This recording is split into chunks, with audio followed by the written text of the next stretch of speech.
عرب ممالک ایران کے بڑھتے قد سے پریشان ہے۔ ایران واقعی مشرق وسطی میں چودراہٹ ثابت کر چکا ہے۔ امریکہ کے 6 عرب ممالک کے ساتھ بات چیت ہوئی ہے اور عرب ممالک نے خدشات ظاہر کیے ہیں۔ عمان امریکہ کے چال میں بری طرح پھنس چکا۔ عمان کے اور ایران کے تعلقات میں دراڑیں پڑ گئی ہیں۔ ایران نے ابنائے ہرمز میں ایک بحری جہاز کو نشانہ بنایا ہے۔ 3 جاپان کے بحری جہاز واپس مڑ گئے ہیں۔ درجنوں جہاز اب وہاں پہ حالات کی کشیدگی کے باعث جو ہے وہ کھڑے ہیں۔ ایک بار پھر کشیدگی میں اضافہ ہوا ہے۔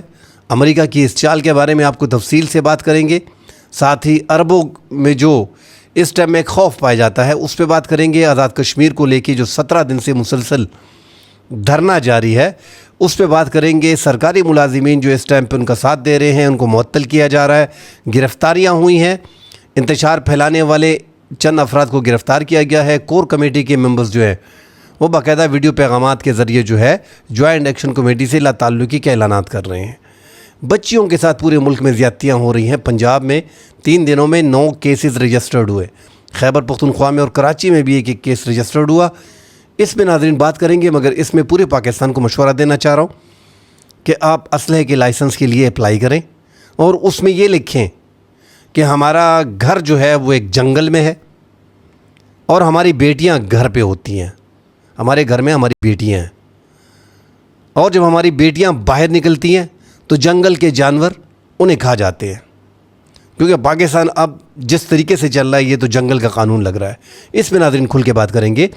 تفصیل میں بات کرنے سے پہلے دوستوں سے گزارش ہے، جن دوستوں نے چینل کو سبسکرائب کیا ان سے گزارش ہے کہ لائک اور کمنٹ ضرور کیجئے گا، اپنے قیمتی آراء سے ہمیں ضرور آگاہ کریں، اور جن دوستوں نے چینل کو سبسکرائب نہیں کیا ان سے گزارش ہے اگر ویڈیو پسند آتی ہے تو کائنڈلی ضرور سبسکرائب کیجئے گا اور اپنے قیمتی آراء سے ہمیں آگاہ کیجئے گا۔ ناظرین، ابنائے ہرمز میں ایک بحری جہاز کو ایران نے نشانہ بنایا ہے۔ پہلے تو ایران نے باقاعدہ ان کو وارننگ دی، وارننگ کے باوجود انہوں نے ایک الگ راستہ چنا جو عمان کے ساحل پہ تھا۔ ابنائے ہرمز چونکہ ایران نے پہلے ہی عمان، جیسے ہی صدر ڈاکٹر مسعود پزشکیان معاہدے کے بعد پاکستان آئے تو ہم نے پہلے بھی کہا تھا کہ ایران کے جو قداور سیاسی شخصیت ہیں محمد غالب باف جو سپیکر ہیں وہاں کے، وہ عمان میں موجود تھے اور عمان کے ساتھ ان کے تعلقات کئی اشروں سے جو ہے وہ کافی اچھے ہیں۔ مگر پچھلے دنوں آپ نے دیکھا ہوگا کہ امریکہ نے ایک بڑی دھمکی دی تھی عمان کو۔ عمان اس سے تھوڑا ایک ڈر تھا اور خوف ان میں پیدا ہو گیا تھا۔ انہیں کہہ دیا گیا تھا کہ ایران کے قریب اگر آپ نے فیس لینے کی کوشش کی تو پھر آپ نہیں رہیں گے۔ اس سے بھی زیادہ بات کی تھی جو مجھے کہنے کی ضرورت ہی نہیں ہے۔ بہرحال ایران کے اور ان کے تعلقات اچھے تھے۔ پھر انہوں نے بھی ایک پریس ریلیز جاری کر دی تھی کہ ہمارے تو امریکہ کے ساتھ بڑے صدیوں تعلقات ہیں، اور مطلب ہم آپ کے جو بھی ہیں غلامی ملامی کرنے کے لیے تیار ہیں اور ہمارے لیے کوئی مسئلہ نہیں ہے۔ اب عمان نے امریکہ کے اس ڈر اور خوف سے ایک تو ابنائے ہرمز میں الگ راستے جو ہے وہ ایک الگ راستہ اختیار کرنے کے لیے کوشش کی گئی ہے، جس پہ انہوں نے تو پہلے وارننگ دی ہے۔ 17-18 گھنٹے یہ حالات چلتے رہے اور پھر وارننگ دینے کے بعد جو ہے انہوں نے ایک جہاز پہ ایک حملہ کیا، اور وہ حملہ بھی کچھ اس انداز میں تھا کہ اپنا ایک ڈرون وغیرہ بھیجا اور اس نے ایک سائڈ پہ، تاکہ وہاں پہ جانی نقصان وغیرہ نہ ہو مگر وہاں پہ ان کو اندازہ ہو۔ تو وہاں پہ جو پاسداران انقلاب ہیں ایران کے، انہوں نے وارننگ دی اور 3 ٹینکر جو ہیں وہ واپس مڑ گئے ہیں، جن میں ایک متحدہ عرب امارات کا بلو سٹار تھا اور 2 جاپان کے تھے۔ جاپان کا جو ازوماسن ہے اس نام سے تھا، اور جاپان کا جو دوسرا ہے اومیگا ٹریڈرز۔ جاپان کا اومیگا ٹریڈرز جو ہے یہ جہاز جو ہے عمان کی راہداری سے گزرنے کی کوشش کر رہے تھے۔ خیر، ایران نے تو پہلے بھی اپنی چودراہٹ کو، جیسے میں بار بار کہتا ہوں کہ اپنے قد میں اضافہ کیا ہے اور چودھری تو بن گیا ہے۔ اس چودھری بننے کے ساتھ انہوں نے متحدہ عرب امارات کے ساحل اور مزید آگے عمان کے ساحل تک قدم اپنے بڑھائے اور کچھ دعوے بھی کیے اور نقشے بھی جاری کیے۔ اب عرب ممالک میں بھی ایک ڈر اور خوف تو ہے۔ آپ نے دیکھا ہوگا کہ مارکو روبیو جو امریکہ کے وزیر خارجہ ہیں، انہوں نے 3 ملکوں کا مشرق وسطیٰ میں متحدہ عرب امارات کا، کویت کا، بحرین کا دورہ کیا۔ وہاں پہ 6 وزراء عرب ممالک کے 6 وفاقی جو وزیر خارجہ ہیں ان سے ملاقاتیں ان کی ہوئی، اور وہ جو خدشات تھے ان کو دور کرنے کی بات ہوئی، مگر جو مین بات ان کی ہے وہ ابنائے ہرمز پہ لے کے ہے، کیونکہ اب ایک تو ایران کے قد میں اضافہ ہونے کے ساتھ مشرق وسطیٰ میں معاملات مزید خراب ہو سکتے ہیں۔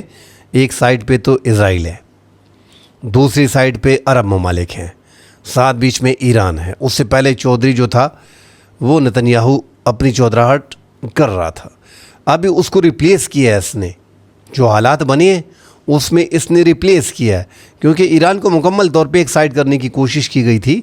یہ لڑائی شروع اس لیے ہوئی تھی کہ ایران مکمل طور پہ سائڈ پہ ہو، مگر اس کا الٹ ہوا اور امریکہ نے گھٹنے ٹیک دیے۔ اب گھٹنے ٹیکنے کے بعد امریکہ بھی چاہ رہا ہے، صدر ٹرمپ بھی چاہ رہا ہے، وہ کچھ ایسا معاہدہ کرنا چاہ رہا ہے جس سے اس سے لگے کہ یہ امریکہ جیت گیا ہے۔ ان معاہدوں سے جو ایم او یو سائن ہوا ہے، جو سوئٹزرلینڈ میں ہوا اور پاکستان میں ہوا، ان سے تو یہ 1% بھی نہیں لگ رہا کہ امریکہ جو ہے اس کی جیت ہوئی ہے۔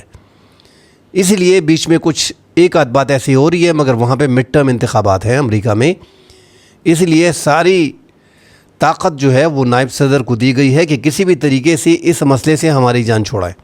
عرب ممالک کو اعتماد دیا گیا ہے، انہیں بتا دیا گیا ہے کہ ہر مشکل وقت میں آپ کے ساتھ کھڑے ہیں، مگر دوسری طرف ٹرمپ مشرق وسطیٰ سے نکلنے میں چاہ رہا ہے کہ آپ جانیں، آپ کا کام جانیں۔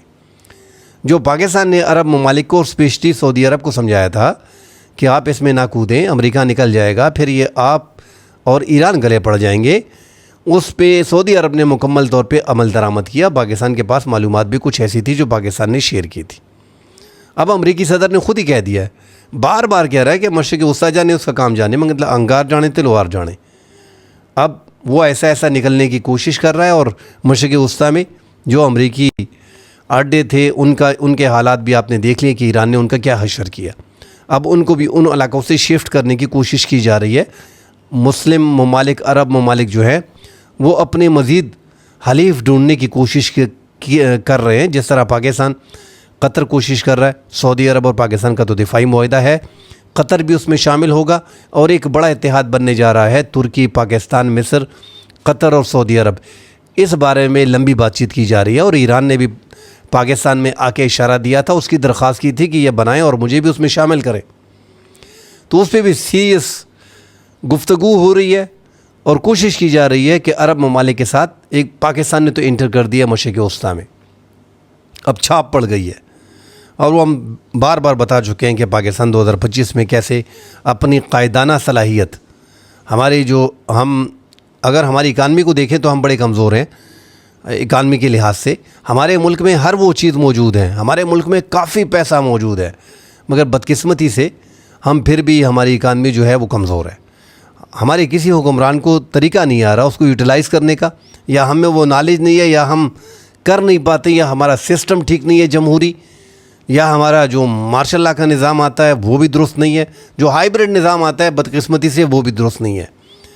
تو اب ایک ہی نظام رہ گیا ہے کہ یہاں پہ اسلامی لا لایا جائے، کیا کیا جائے ان کا، کیونکہ پاکستان میں تو نظام کوئی نہیں چل رہا۔ بہرحال پاکستان نے اب مشرق وسطیٰ میں خود بھی قدم رکھا ہے، اور پاکستان کافی اہمیت اختیار کر چکا ہے، اس میں کوئی دو رائے نہیں کہ ایران اب مشرق وسطیٰ کی چودراہٹ اس کے ہاتھ میں آنے کے ساتھ عرب ممالک دباؤ کا شکار ہیں۔ سعودی عرب اور قطر ایک ایسے ممالک ہیں، اور عمان، مگر چونکہ عمان کو بھی ایک سائڈ پہ کر دیا گیا ہے امریکہ کی طرف سے، ان کے مد مقابل ابنائے ہرمز میں رکھا جا رہا ہے۔ قطر، سعودی عرب یہ تو مکمل طور پہ ایک سائڈ پہ اس حق میں ہیں کہ ایران کے ساتھ ہر قسم کے اچھے تعلقات رکھے جائیں، جو ہوا سو ہوا، آگے کے تعلقات کو اور دفاعی معاہدوں میں ایران کو شامل کیا جائے۔ ایران اپنی طاقت کو کم نہیں ہونے دے رہا، امریکہ ابنائے ہرمز میں نئی چالیں چل رہا ہے، کیونکہ ابنائے ہرمز عمان اور ایران کے مابین گزر رہا ہے، اور کوشش یہی کی جا رہی ہے کہ اس میں مختلف راستے بنائے جائیں، مگر ایران کسی بھی قسم کا اپنے اجازت نامے کے بغیر، اپنے پرانے راستوں کے بغیر، ان کو لگتا ہے کہ باقی سارے راستے جتنے بھی ہیں وہ درست نہیں ہیں، تو وہ اب اس پہ ٹکا ہوا ہے۔ اب دیکھتے ہیں کہ آگے حالات کیا بنتے ہیں۔ 3 جولائی کو پاکستان کے وزیر اعظم شہباز شریف آیت اللہ خامنہ شہید کے جنازے میں شرکت کرنے کے لیے جائیں گے، اور ایران نے بھارت کے وزیر اعظم نریندر مودی کو صدر پزشکیان نے ان کو بھی دعوت دی ہے کہ وہ آئیں اور اس میں اس فنرل میں جو ہے وہ شامل ہو. یہ انٹرنیشنل ریلیشن ناظرین جب ہوتے ہیں نا تو یہ ایسا نہیں ہوتا کہ بس پاکستان حیران ہے. پاکستان اب بھی پاکستان میں لوگ ہم دیکھ رہے ہیں کہ حیران ہو جاتا ہے کہ پاکستان نے ایران کے ساتھ کیا کیا اور بھارت نے کیا کیا, اور یہاں پہ دیکھو بھارت کے ساتھ جو ہے وہ دوبارہ ان کو دیکھا جا رہا ہے. ایسے معاملات میں دیکھیں, بار بار ہم یہی کہتے ہیں کہ بھارت ایک بڑی مارکیٹ ہے, 1.5 ارب کی آبادی ہے, پاکستان کی 25 کروڑ عوام ہے, 6 گنا پاکستان سے بڑے لوگ وہاں پہ ہیں, مطلب 6 ملک ایک ساتھ بھارت ہے.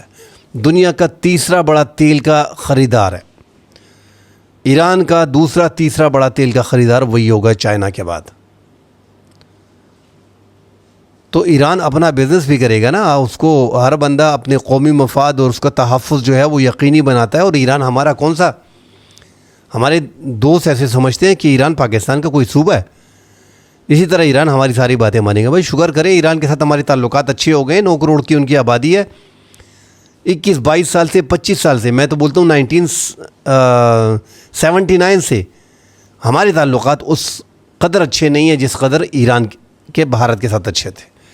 پہلی دفعہ پاکستان نے ایک اس فیز میں قدم رکھا ہے.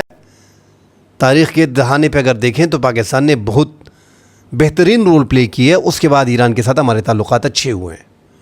ایران کے جن ممالک کے ساتھ نہیں لگتی ہمارے, ان کے ساتھ اچھے تعلقات ہیں. اور آپ دیکھیں سعودی عرب اور ایران کا بالکل نہیں لگ رہا تھا ان کا, آپ کے سب سے قریبی تعلقات ان کے ساتھ تھے. تو بھارت بھی سوچتا تھا کہ جو عرب کا مخالف ہے وہاں پہ ایران تھا, اور جو پاکستان کا مخالف ہے اس سے ان کے اچھے تعلقات بنے, جیسے افغانستان میں انہوں نے بنائے. تو ہر ملک اپنے قومی مفاد کو دیکھتا ہے. اور ایران کبھی بھی, چاہے اس پوری لڑائی میں پاکستان نے یا ثالثی میں پاکستان نے جتنا بھی اہم رول پلے کیا ہو, پاکستان کی افادیت اپنی جگہ پہ, مگر بھارت ایک بڑی مارکیٹ ہے جس پہ یہ 78 سال پوری دنیا نے ہمیں ایک سائڈ پہ رکھا. اگر آپ دیکھیں تو ہمیں مکمل طور پہ کارنر کیا گیا تھا انڈیا کے مقابلے میں. وجہ یہی تھی کہ وہ بڑی مارکیٹ ہے, اس مارکیٹ کو دیکھتے ہیں, اس مارکیٹ کو خفا نہیں کر سکتے. تو اس وجہ سے ہم نے یہ زیادہ تر جو انڈیا کے مقابلے میں ہمیں جو ہے وہ کم رکھا گیا تھا. پہلی بار پاکستان نے 2025 میں ایک ٹرن لیا, جس میں اب بھی دنیا کی بڑی مارکیٹیں جو ہیں وہ انڈیا کی طرف دیکھ رہی ہیں, اور روزگار اور اکانومی ان کی لاکھ درجے ہم سے بہتر ہے. $4 ٹریلین کی اکانومی ہے ان کی, بہت فرق ہے, ہم اس میں مقابلہ ہی نہیں کر سکتے. مگر انڈیا کے ساتھ جو تعلقات ہیں ایران کے, اس میں ایران کوشش کرے گا کہ وہ تعلقات مزید بہتر ہو. ان کو تجارت چاہیے, ان کو پیسہ چاہیے. اگر انہوں نے آگے ملک کو چلانا ہے تو یہ بڑے ممالک جس طرح چین ہو گیا, جس طرح بھارت ہو گیا, ترکی ہو گیا, پاکستان ہو گیا, ان ممالک کے ساتھ. اور اگر پھر چائنا پاکستان میں یا چائنا بھارت میں ایران نے فیصلہ کرنا ہو تو ڈیفینیٹلی چین اور بھارت کو لے گا کاروبار کے سلسلے میں.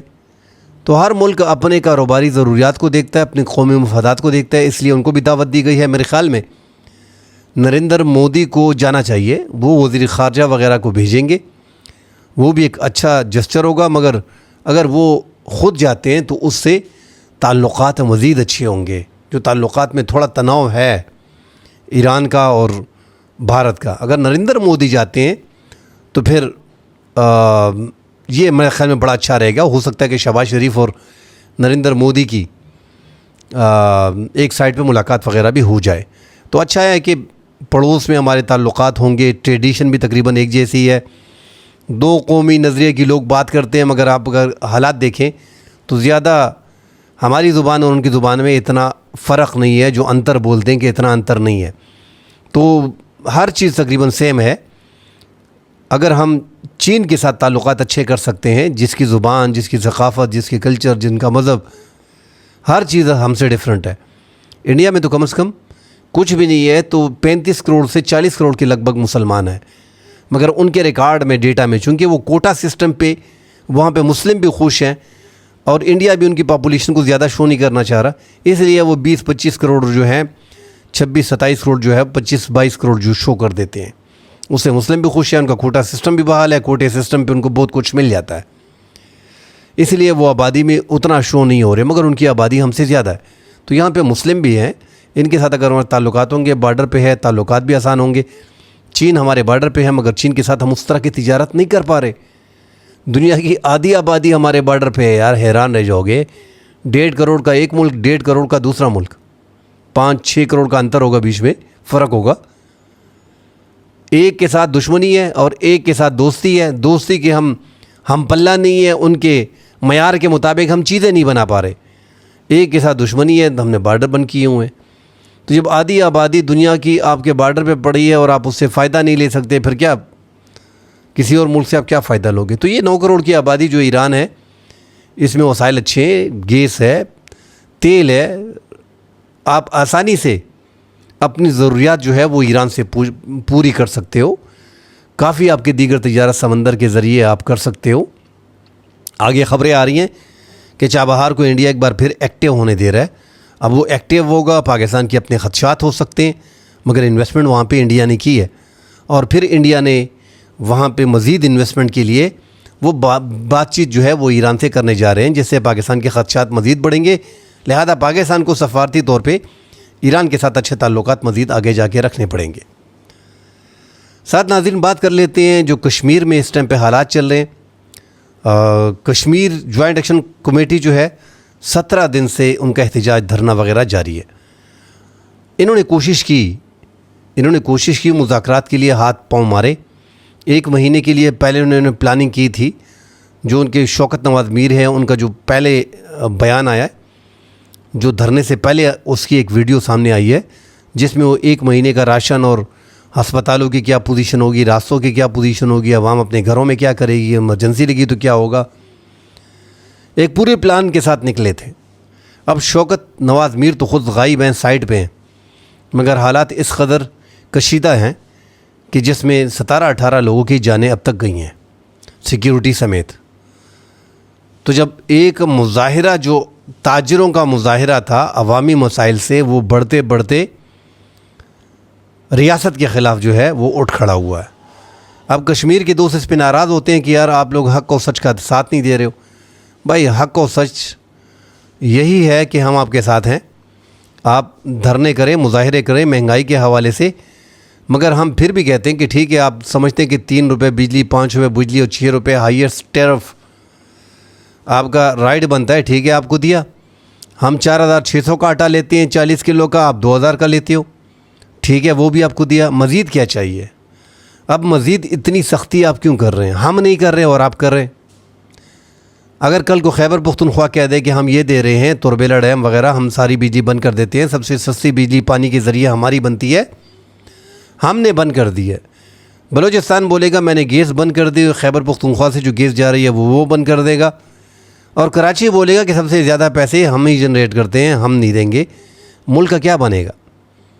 یہ قومیت پاکستان میں دیکھتا ہوں, خیبر پختونخوا میں پی ٹی ایم, بلوچستان میں BYC, یہاں پہ کشمیر, پھر کہتے ہیں زیادتی خیبر پختونخوا میں ہوئی, بلوچستان میں. بھائی کسی دوسرے ملک میں اس طرح لوگ نہیں نکلتے جس طرح یہاں پہ نکل رہے. ہر چیز کا ایک طریقہ ہوتا ہے. خیبر پختونخوا میں اگر معدنیات کی بات کی جا رہی ہے تو کس نے چوری کی ہے, کہاں پہ چوری کی ہے؟ اور معدنیات پہ سب سے پہلا حق جو ہے وہ اس صوبے کا ہے. صوبے کا چیف ایگزیکٹو موجود ہے, گورنر وہاں پہ ہے, سب کچھ ہے, عوامی طریقے سے آیا ہے. ابھی تک تو حالات ٹھیک ہی نہیں ہوئے. معدنیات وہ مشینری ہمارے پاس نہیں ہے, وہ پنجابی کا ورڈ ہے, کڈے کا کون. اتنے معدنیات ہمارے ملک میں ہیں, مگر کھڈے کا کون, اس پہ اربوں ڈالر لگتے ہیں. تو ہم اس کے لیے راستہ نکالنے کی بجائے آپس میں لڑ پڑے ہیں کہ یار آپ ہمارا مال لے کے جا رہے ہو, ہم کیا کھائیں گے؟ بھائی ہمیں بھی مار رہے ہو, خود بھی بھوکا مر رہے ہو. اب تک کچھ بھی ہوا نہیں ہے. امریکہ نے بلوچستان میں خواہش ظاہر کی ہے, جو ریئر ارتھ ہے, جو معدنیات وغیرہ ہے, اس کے لیے ان کی باتیں ہوئی ہیں, اور یہاں پہ حالات مزید خراب کر دیے گئے ہیں. پاکستان میں ہر وہ چیز موجود ہے جو ایران میں موجود ہے. ہمارے ہاں گیس بھی ہے, ہمارے ہاں تیل بھی. اگر ایران میں ہو سکتا ہے, جو ہم ایران کے بارڈر کے قریب ہیں, اگر عمان میں ہو سکتا ہے, اس سائڈ پہ اگر عرب ممالک میں ہو سکتا ہے, تو اس سائڈ پہ سمندر کے اس پاسے پاکستان ہے. یہاں پہ بھی ہر چیز ہے, مگر وہی بات آ جاتی ہے کہ پیسے نہیں ہے. اربوں ڈالر کڈنے پہ نکلتا ہے, نکالنے پہ لگتا ہے. اور ہماری جتنی مادی کی سرکاریں ہیں انہوں نے کچھ بھی نہیں کیا. انہوں نے بس ٹائم پاس کیا, اور موجودہ اور سابقہ جتنے بھی ہیں ملک کے ساتھ اگر سنسیئر ہوتے تو میرے خیال میں حالات آج اس نہج پہ نہ ہوتے جس نہج پہ آج ہم کھڑے ہیں. تو کشمیری مظاہرین جو ہے ان کا دھرنا راولہ کوٹ میں جاری ہے. 1-2 بندوں کو اور گرفتار کیا گیا ہے, جن سے ناکہ بندی ڈڈیال اور راولہ کوٹ جانے والے روڈ پہ ناکہ بندی پولیس نے کر رکھی تھی. 2 بندوں کو گرفتار کیا ہے, نعیم کو اور عاقب کو, اور ان سے اسلحہ وغیرہ برآمد کر لیا ہے, اور وہ راولہ کوٹ میں جا رہے تھے. انہوں نے بیانات دیے ہیں اپنے خواجہ مہران, اور جو ویڈیوز آ رہی ہیں کور کمیٹی کی جتنے ممبر ہیں ایکشن جوائنٹ کمیٹی کے, مسلسل وہ بیانات دے رہے ہیں کہ ہمارا اس سے کوئی تعلق نہیں. تو ریاست کے ساتھ آپ لڑ نہیں سکتے. وہ دوست اکثر کمنٹ میں کہہ دیتے ہیں, میں نے کہا تھا میں آپ ان کا نام لے لوں گا مگر میں نام بھول گیا ہوں, کہ حق جو ہے وہ چھیننا پڑتا ہے. بھائی حق بنے گا تو چھیننا پڑے گا نا. ہم سے سستی بجلی لے رہے ہو, ہم سے سستا آٹا لے رہے ہو. جو عوامی وہاں پہ مسائل ہیں ہاسپٹلز کے, بلدیات لیول کے, نوکریوں کے, کوٹا سسٹم کے, ہر چیز میں آپ کے ساتھ ہیں. مگر سردار امان نے پھر نعرے لگا دیے. آپ ریاست کے خلاف نعرہ لگاؤ. اور پھر ہم جانے اور ہندوستان جانے ہمارا, ہم تو پاکستان کی ریاست سے, ہم ریاست پاکستان سے یہ بھی نہیں کہتے کہ آپ ہماری جگہ جنگ لڑیں, بلکہ ہم ان سے کہتے ہیں آپ نہیں لڑ سکتے, آپ پیچھے ہو جائیں, خود لڑ لیں گے. ہم ان سے کہتے ہیں آپ پاکستان کے خلاف نعرہ لگاؤ گے. آپ وہ جو آپ کے کاغذات نامزدگی میں جو آپ کا اگر مسئلہ حل ہوتا ہے کشمیر کا, جموں کشمیر کا اور آزاد کشمیر کا, تو آپ پاکستان کے ساتھ الحاق کرو گے. آپ بولتے ہو یہ نکال دو, پھر اس پہ چیختے ہو کہ آپ یونائٹڈ نیشن میں تو یہی کہتے ہو. بھائی پاکستان 78 سال سے اپنی 1 لاکھ تقریباً فورس یہاں پہ ڈالی ہوئی ہے. اب تو خیر 50-60 ہزار ہوگی, مگر پاکستان نے اس بارڈر پہ جب حالات خراب ہوتے ہیں 1 لاکھ سے زائد فورس ہوتی ہے. سالوں سال پاکستان کی یہاں پہ موجود ہوتی ہے. تو یہ جو ہم اربوں ڈالر اس پہ لگا رہے ہیں, یہ کس لیے لگا رہے ہیں؟ آپ کی حفاظت کے لیے لگا رہے ہیں. اربوں ڈالر لگا رہے ہیں. ان 80,000 1 لاکھ جوانوں پہ 78 سالوں میں کتنا خرچہ ہوا ہے؟ آپ 45 لاکھ ملک, 45 لاکھ تو ہمارے پاکستان کے 2 ضلعوں کے لوگ ہیں, 1 ضلع کے لوگ ہیں, اور آپ کہتے ہیں کہ نہیں پاکستان نکل جائے, ہم جانے. کل ہم نے دیکھا پھر ایک ویڈیو وائرل ہوئی سردار امان کی کہ ہم یہ کر دیں گے, ہم وہ کر دیں گے, پاکستان یہاں سے نکل جائے, ہم جانے مقبوضہ کشمیر جانے, بھارت جانے. بھائی 45 لاکھ لوگ کیا کر لو گے؟ نہ سسٹم ہے نہ کچھ اور ہے, اور پاکستان بارڈر پہ آپ کیسی بات کر رہے ہو کہ پاکستان اتنی آسانی سے نکل جائے گا. اور اکثر دوست کہتے ہیں کہ یار صوبہ بنا دو. بھائی صوبہ کیوں بنائے؟ گلگت بلتستان کو, آزاد کشمیر کو صوبہ بنانے سے مقبوضہ جموں کشمیر کا ایشو ختم ہو جائے گا. اگر وہاں پہ انہوں نے 370 کا آرٹیکل ہٹایا ہوا ہے تو یہاں پہ آپ یہ نہیں کر سکتے. یہ کریں گے تو مقبوضہ جموں کشمیر کے معاملے کو آپ دفن کر دیں گے. آزاد ہی رہنے دیں. ہمارے ساتھ ہی یہ مسائل آتے ہیں, یہ 17-18 دن دھرنا ہے, مگر حکومت نے آگے جا کے سختی کرنی ہے.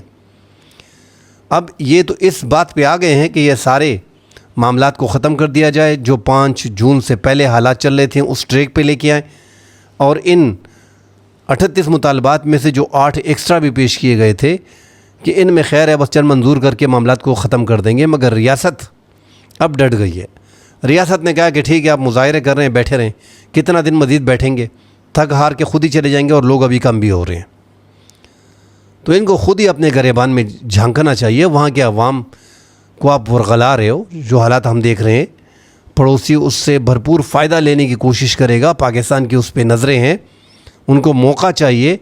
اور جو ریاست کے خلاف آپ بات کر رہے ہو کہ پاکستان کی فوج نکل جائے, اور پاکستانی کی فوج میں جو 40,000 کشمیری ہیں وہ نکل جائیں, یہ فائدہ آپ کس کو دے رہے ہو؟ اس کا بینیفیشری کون ہے جو پاکستان کی ریاست کے خلاف آپ نعرے لگا رہے ہو؟ تو اپنے گریبان میں جھانکو کہ آپ کس طرف جا رہے ہو. باقی کشمیریوں کے جائز مطالبات, پٹھانوں کے, سندھیوں کے, بلوچیوں کے, ان سب کے ساتھ ہم ہیں. مگر اس طرح وہاں پہ ابھی تک BYC کو ہم بھی سپورٹ کر رہے تھے کہ وہ لاپتہ افراد کی بات کر رہے ہیں. مارنگ بلوچ کی بات کر رہا ہوں. مگر مارنگ بلوچ مجھے ایک واقعہ بتا دیں کہ جب BLA اور BLF کارروائیاں کرتے ہیں تو ان کے خلاف کبھی انہوں نے زبان کھولی ہے؟ یہاں پہ PTM, ان کو شروع میں ہم سپورٹ کر رہے تھے. اب PTM یہاں پہ جو انتہا پسند کارروائیاں کر رہے ہیں, آپ اندازہ لگائیں.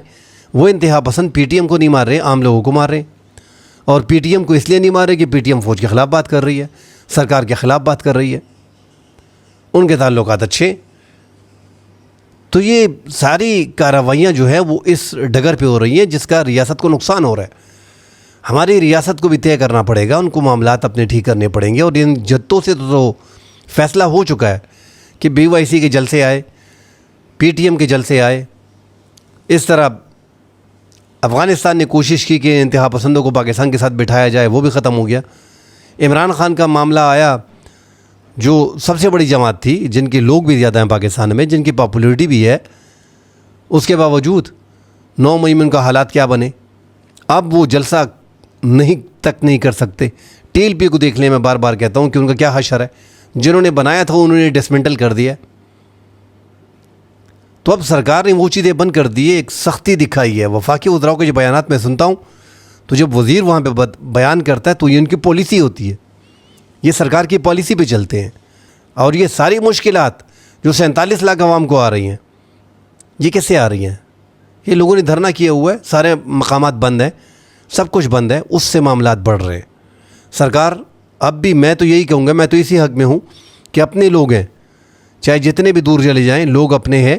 جنہوں نے ریاست کے خلاف بات کی ہے، جنہوں نے پاکستانی فوج کے خلاف بات کی ہے، مطلب ورغلانے کی بات کی ہو، انتشار پھیلانے کی بات کی ہو، ملک کو ٹکڑے کرنے کی بات کی ہو، ان کے ساتھ بات چیت نہ کریں. باقی یہ کشمیری سارے اپنے لوگ ہیں، ان کے مطالبات کو فوری طور پہ مانیں.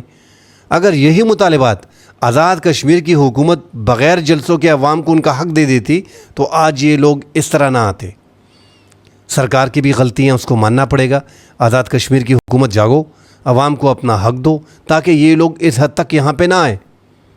اور پھر آپ سائڈ پہ ہو جائیں، پابندیاں بھی لگائیں، اور پھر آپ کے بڑے آ کے اس کے مذاکرات بھی کریں، وہ منافقت بھی ختم کر دیں. ایک لائن لیں، اس لائن پہ پھر چلیں. مزید خبریں آتی ہیں، ناظرین اس پہ بات کرتے ہیں. فی الحال کے لیے اجازت دیجیے. اللہ حافظ.